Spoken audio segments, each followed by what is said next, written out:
Setelah Rasulullah bersinggah di Masjidil Aqsa dalam perjalanan Isra, malaikat Jibril membawa Rasulullah mengendarai buruk menuju Sidratul Muntaha atau langit ketujuh. Perjalanan pun dimulai dari Masjidil Aqsa dan singgah di langit pertama. Ketika dibukakan pintu langit pertama, Rasulullah bertemu dengan Nabi Adam alaihissalam dan mengucapkan salam. Nabi Adam pun menjawab salam tersebut dan mengakui kenabian Nabi Muhammad Shallallahu Alaihi Wasallam. Allah juga menampakkan ruh para syuhada di sebelah kanan dan ruh orang-orang sengsara di sebelah kiri. Kemudian malaikat Jibril dan Rasulullah melanjutkan perjalanannya dan sampai pada langit kedua. Ketika pintu langit kedua dibuka, Rasulullah bertemu dengan Nabi Yahya dan Nabi Isa alaihissalam. Kedua belah pihak pun saling ucap jawab salam. Dan Nabi Yahya serta Nabi Isa pun menetapkan nubuwah kenabian beliau sebagaimana Nabi Adam sebelumnya.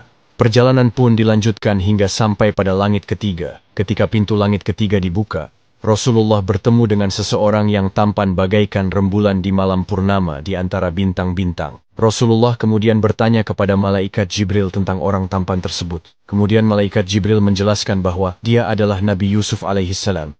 Keduanya pun saling ucap jawab salam.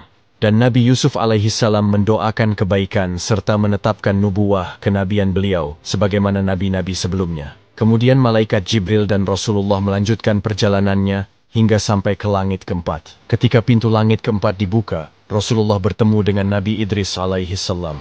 Keduanya pun saling ucap jawab salam. Rasulullah dan Nabi Idris kemudian bercakap-cakap tentang kebesaran Allah, dan keduanya pun saling mengagumi satu sama lain. Perjalanan pun dilanjutkan dan sampai di langit kelima. Ketika pintu langit kelima dibuka, Rasulullah bertemu dengan Nabi Harun alaihissalam.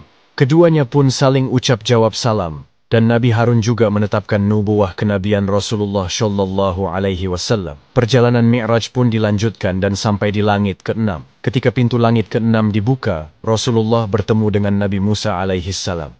Rasulullah melihat Nabi Musa sedang menangis, kemudian bertanya, "Wahai Musa, apa yang membuat engkau menangis?" Kemudian Nabi Musa menjawab, "Aku menangis karena ada orang yang lebih muda diutus setelahku, tetapi umatnya lebih banyak yang masuk surga daripada umatku." Hal itu bukan dikarenakan Nabi Musa iri dengan Nabi Muhammad, melainkan karena merasa menyesal mengapa umatnya dahulu banyak melanggar perintah Allah Subhanahu wa Ta'ala.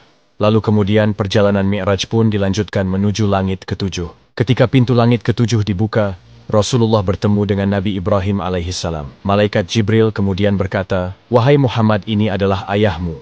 Ucapkanlah salam kepadanya." Rasulullah kemudian mengucapkan salam kepada Nabi Ibrahim, yang saat itu punggungnya sedang bersandar di Baitul Ma'mur. Nabi Ibrahim kemudian menjawab salam Rasulullah serta menyambut, "Selamat datang anak yang soleh dan Nabi yang soleh." Kemudian Nabi Ibrahim berpesan kepada Nabi Muhammad, "Wahai Muhammad, perintahkanlah kepada umatmu supaya perbanyak menanam pohon surga, karena sesungguhnya tanah surga sangat luas dan subur." Rasulullah kemudian bertanya, "Apakah pohon surga itu?" Pohon surga itu ialah kalimat La haula wala quwwata illa billah.